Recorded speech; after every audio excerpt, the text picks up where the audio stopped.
சங்கீதம் 119 25ல இருந்து 27 வரை. என் ஆத்மா மண்ணோடு ஒட்டி கொண்டிருக்கிறது.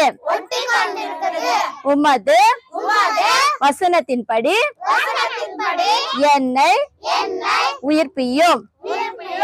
என் வழிகளை நான் உமக்கு விவரித்து காட்டின போது எனக்கு செவி கொடுத்தீர். உமது பிரமாணங்களை எனக்கு போதியும்.